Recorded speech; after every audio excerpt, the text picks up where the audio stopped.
గిదిట్లుంటే కులగణన సంగతి ఇట్లా పెడదాం, కళ్యాణ లక్ష్మి షాదీ ముబారక్ కేసీఆర్ అట్లా పెడదాం, కాళేశ్వరం కథ అట్లా పెడదాం. ఇక చూడురా 6 లక్షల ఎకరాల అటవీ భూములు ఎటుపోయినాయి.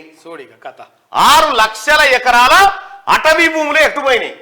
ధరణి పోర్టల్లో లెక్కాపత్రం లేదు, గుర్తించిన ధరణి కమిటీ. ధరణి ఏమన్నాడు? ధరణి అద్భుతమైన ధరణి తీసుకొస్తే బంగాళాఖాతంలో ఎత్తారట. ఏందిరాని అద్భుతమైన కమ్మ మర్రేస్తే అటవీ భూములు, అడవి ఎంతుండే మన తాన? అడవి దాదాపు 53 లక్షల ఎకరాల అడవి ఉండే మన తాన. తెలంగాణ రాష్ట్రంలో 53 లక్షల ఎకరాల అడవి ఉంది.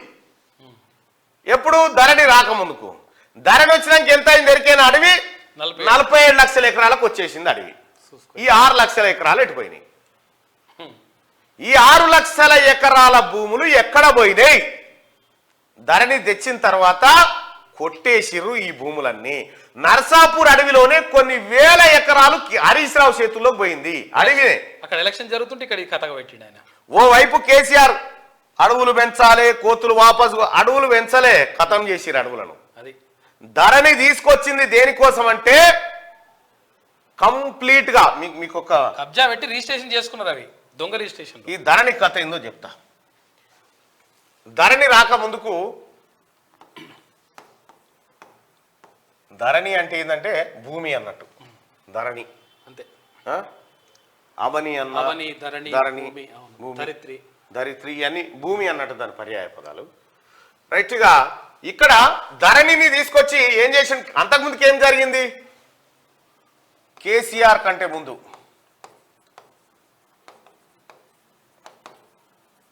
ఏముండేనంటే గ్రామ స్థాయిలో విఆర్ఏ, విఆర్ఓ, ఆ తర్వాత ఆర్ఐ, ఆ తర్వాత డిప్యూటీ తహసీల్దార్ ఉండే. డిప్యూటీ తహసీల్దార్ లేకపోతే తర్వాత తహసీల్దార్, ఆ తర్వాత ఆర్డీఓ, ఆ తర్వాత జేసీ, ఆ తర్వాత కలెక్టర్, ఆ తర్వాత సిసిఎల్ఏ.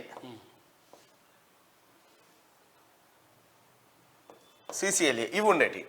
అయితే మీకు ఎప్పుడైనా భూమి సమస్యలు వచ్చినప్పుడు ఇగో ఇక్కడ ఇక్కడ ఇక్కడ ఇక్కడ ఇక్కడ ఇక్కడ ఇక్కడ ఇక్కడ ఇక్కడ ఇక్కడ లేకపోతే హైకోర్టు దాకా కూడా పోవచ్చు. ఈ వ్యవస్థ ఉండేది. ఇక్కడ ఎక్కడో చోట పరిష్కారం అయ్యేది మీ భూమి సమస్య. కానీ ఈ తెలంగాణ రాష్ట్రంలో ఉన్నటువంటి భూములు ఎక్కడ పోవాలి? కేసీఆర్ ఈ ప్రజల భూములు, ఈ లక్షలాది సంపద కొట్టేయాలంటే ఏం చేయాలంటే ఇగో ఇదంతా తీసేసిండా ఏడికి, ఇగో జేసీ దాకా అందరినీ మీరెందుకు పనికిరారు, మీరు భూమి రికార్డులా లేలు పెట్టొద్దని ఒక్క కలెక్టర్ కు మాత్రమే అధికారాలు ఇచ్చిండు. కలెక్టర్ ఊర్లో పోయి చూస్తాడా? కలెక్టర్ కు అధికారాలు ఇచ్చి ఏం చేసిండు? ఈ ధరణి తాళం చేయి కలెక్టర్ చేతికి ఇచ్చి ఏ భూమి ఎవరికి మార్చాలి, ఏ భూమి ఎక్కడ పెట్టాలి అని చెప్పడం కోసం ఈ కలెక్టర్ దగ్గర తాళం చేయిస్తే ఈ కలెక్టర్ కాడ ఎవరిని పెట్టిండు? మళ్ళా ఈ బిహారీ ముఠా ఏదైతే ఉందో ఈ ముఠా దాని కింద ఉన్నటువంటి కొంతమంది చెంచాగాళ్లతోటి ఈ కలెక్టర్ వ్యవస్థను ఏర్పాటు చేసి ఇక్కడ ఉన్నటువంటి అమయ్ కుమారు, నవీన్ మిట్టల్ ఇట్లా చాలా మంది ఏం చేసిరంటే ఈ కలెక్టర్లు అంతా కలిసి కేసీఆర్, కేటీఆర్ ఇవ్వని చెప్తే వారి తాళం తీయాలి, అందులో ఈయన భూమి వానికి చేయాలి, వాని భూమి వీనికి చేయాలి. ఇగో ఇట్లా మొత్తం లక్షలాది ఎకరాల సంపద కొట్టేసిర్రు. ఇగో ఈ ధరణి చేయంగానే మొత్తం 54 లక్షల ఎకరాల అటవీ భూమి 47 లక్షల ఎకరాలకు వచ్చింది. 53 లక్షల ఎకరాల అటవీ భూమి 47 లక్షల ఎకరాలకు వచ్చింది. అంటే ఈ 6 లక్షల ఎకరాల భూమి ఎటుపోయింది? 6 లక్షల ఎకరాల భూమి ఎటుపోయింది చెప్పురు ప్రజలారా, కామెంట్లలో చెప్పండి. ఓన్లీ అటవీ భూమి, మళ్ళీ మామూలు కాదు, ఓన్లీ అటవీ. హైదరాబాద్ భూములు వేరు, మళ్ళీ ఇంకా అటవీ భూమి.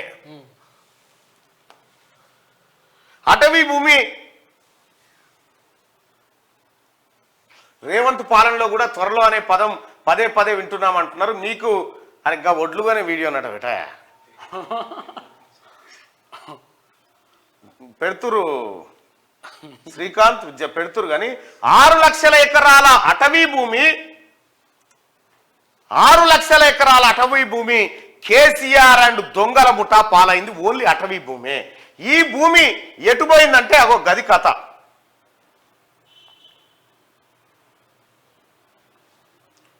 పెండలపూర్ గట కేసీఆర్ ఆయన అంటున్నాడు.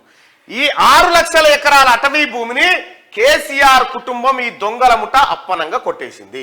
రాష్ట్రంలో దాదాపు 6 లక్షల ఎకరాల ఫారెస్ట్ ల్యాండ్ ధరణి పోర్టల్లో కనిపించడం లేదని ధరణి కమిటీ గుర్తించింది. ఈ భూములన్నీ ఎటు మారాయో ఎవరి పేర్ల మీద ఉన్నాయో తేల్చేందుకు సిద్ధమైంది. దీనిపై రాష్ట్ర ప్రభుత్వానికి త్వరలోనే సిఫార్సులు చేయనుంది. ధరణి పోర్టల్లోని సమస్యలు, పోర్టల్ రీకన్స్ట్రక్షన్ పై CCLA కన్వీనర్ నవీన్ మిట్టల్ ఆధ్వర్యంలో ఏర్పాటైన ధరణి కమిటీ శనివారం సెక్రటేరియట్ లో ఫారెస్ట్, అగ్రికల్చర్ అధికారులతో సమావేశమైంది. ఈ సందర్భంగా ఫారెస్ట్ ల్యాండ్స్ పై విస్తృతంగా చర్చించింది.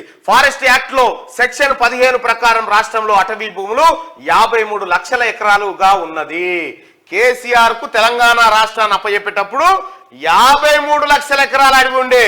కేసీఆర్ రాష్ట్రాన్ని ఇచ్చిపెట్టేటప్పటికి రాష్ట్రంలో ఉన్న అడవులు 47 లక్షల ఎకరాలకు పడిపోయినాయి. అంటే 6 లక్షల ఎకరాల భూమి మాయం. కొట్టేసిరు, 100% కొట్టేసిండు, ఎత్తుకొని పోయిండు అంతే. ఇగో ఇవి బయటికి వస్తాయని, ఈ లెక్కలు బయటికి వస్తాయని ఇప్పుడు వాళ్ళు గిలగిల కొట్టుకుంటారు. అయ్యో ఎన్నడు ఆటో వాళ్ళకు కనీసం షేకాండి అనోడు. ఆటో డ్రైవర్ అన్న హలో ఇస్తేనే కడ్షిప్ తో చేయి దూడ్చుకునే కేటీ రామారావు నిన్న ఆటో ఎక్కి ఇక నన్ను చూడు నా అందం చూడు అన్నట్టుగా ఆటో వాళ్ళ జీవితాలను నాశనం చేసిందే కేటీ రామారావు. మొత్తం వాళ్ళ జీవితాలతో ఆడుకున్నావు. వాళ్లకు ఈడంగిచ్చి ఆడంగా గుంజుకొని పోయిండు.